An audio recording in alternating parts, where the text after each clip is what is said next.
ইনশাআল্লাহ আগামীতে বাংলাদেশে যে নির্বাচন হবে, আমাদের প্রচেষ্টা আছে এটা বাংলাদেশের ইতিহাসের শ্রেষ্ঠতম নির্বাচন হবে। আপন ছোট ভাইয়ের লাশ নিয়ে দুইটা বোন মিছিল করছে, এপিসি থেকে আমাদের ইয়ামিনের লাশটা ফেলে দিচ্ছে, তখনও মারা যায়নি, সে ফুটপাত নিয়ে টানাহেঁচড়া করছে। একটা বাবা রাস্তার মধ্যে দাঁড়িয়ে চিৎকার করছে যে আমি নামলাম, সব বাবা নেমে আসেন। একটা মা পানি ডিস্ট্রিবিউট করছে। মাদ্রাসার ছেলেরা যুদ্ধ করছে। আমাদের যারা রিক্সা চালান তারা যুদ্ধ করছে, তারা রিক্সার গদির উপর দাঁড়িয়ে স্লোগান দিচ্ছে। আমার মনে হয় না বাংলাদেশের জীবনে কোনোদিন এত মহাকাব্যিক কোনো ঘটনা ঘটেছে। এত বড় যে জুলাই, সেটা কোনোদিনও সেটা বিস্তৃত হবে না, এটা আমার দৃঢ় বিশ্বাস। এবং বাংলাদেশের জুলাই কখনো ব্যাহত হবে না, এটাও আমার দৃঢ় বিশ্বাস। আমি জানি, ধরেন আপনাদের জায়গায় যখন আমি ছিলাম, সরকারি দায়িত্ব পালন করতে পারতাম না, সব কথা আমি বলতে পারতাম। আমরা সব কথা বলতে পারি না, কিন্তু আপনাদেরকে একটা জিনিস বলি, আমাদের আসলে খুব বেশি হতাশ হওয়ার কারণ নাই। আমি আপনাদেরকে বলি, আমরা যখন সরকারি দায়িত্ব নিয়েছিলাম, আমাদের চিন্তা ছিল বিচারের কথা, সংস্কারের কথা, আমাদের জুলাইয়ের ভাইদের পুনর্বাসনের কথা, আর তারপর সুষ্ঠু নির্বাচনের কথা। আজকে আমি জানি আপনাদের বিচার নিয়ে অনেক প্রশ্ন আছে, কিন্তু আপনাদেরকে আমি নিশ্চিত করি বিচার পূর্ণ গতিতে চলছে, বিচার পূর্ণ মাত্রায় দৃশ্যমান আছে। আপনারা সবাই টেলিভিশন ফুটেজে দেখতে পাচ্ছেন। এখন ধরেন আমি আইন মন্ত্রণালয়ের দায়িত্বে আছি, আমি যদি বলি এই মাসের মধ্যে বিচার হয়ে যাবে, আমি জানি ভিতরে তো আমি জানি, আমার টিমের প্রস্তুতি তো আমি জানি, এটাকে আমার জন্য শোভনীয় হবে? আমাদের তো বিচারটা গ্রহণযোগ্য করতে হবে, আমাদের বিচারটা প্রচন্ডভাবে গ্রহণযোগ্য করতে হবে।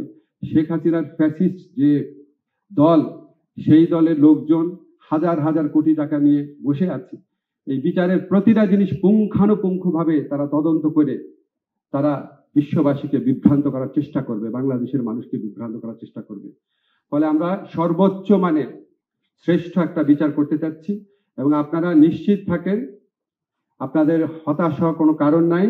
আজকে আমাদের শহীদ পরিবার যেটা বলেছে, আমি নিশ্চিতভাবে বিশ্বাস করি নির্বাচনের আগে অবশ্যই বিচার হবে।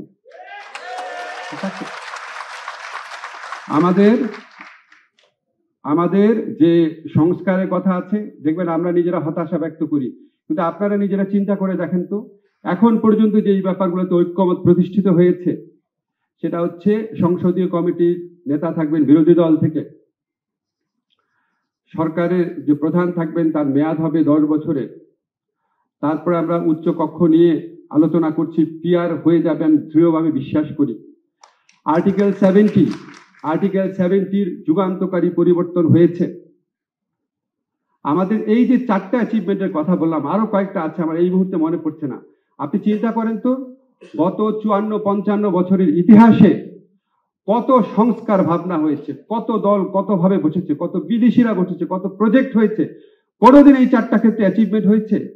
আমি মনে করি এটার পাশাপাশি পিআর, উচ্চকক্ষে পিআর, এটার পাশাপাশি যখন আমাদের কনস্টিটিউশনাল কমিশন হবে, যে আমরা নির্বাচন কমিশন, আমরা পাবলিক সার্ভিস কমিশন, আমরা এই ধরনের কয়েকটা নিয়োগ হবে সাংবিধানিক কমিশনের মাধ্যমে, আমি মনে করি ইনশাআল্লাহ এগুলি হবে, এবং এর ফলে বাংলাদেশের চেহারা আমরা যতটা আশা করি ততটা না হোক অনেকটাই পরিবর্তিত হবে, যেটা আগে কখনো হয় নাই।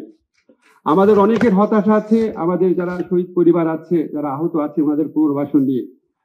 এটা একটা মানে আমার কাছে মাঝে মাঝে মনে হয় ওনাদের পুনর্বাসন শব্দটাও বোধহয় অ্যাপ্রোপ্রিয়েট না। যেই স্যাক্রিফাইস ওনারা করেছে,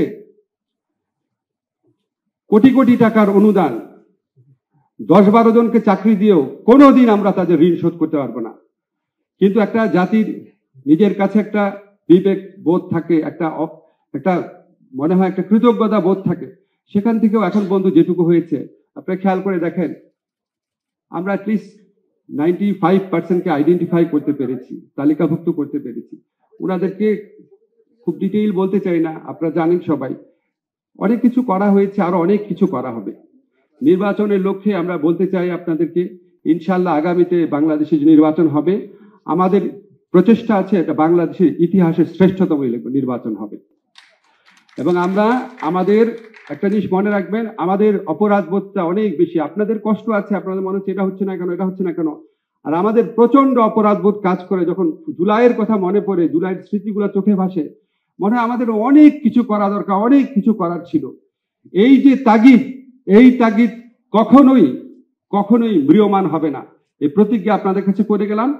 আমাদের সর্বোচ্চ একটা মানুষের পক্ষে তার যোগ্যতার 100% যেটা প্রয়োগ করার কথা, আমরা 100% প্রয়োগ করি, চেষ্টা করছি। যদি সম্ভব হয় 120% চেষ্টা করব। আপনাদেরকে কথা দিলাম, যেগুলি কথাগুলি বলে গেলাম সেগুলি অবশ্যই বাস্তবায়িত হবে। ধন্যবাদ সবাই।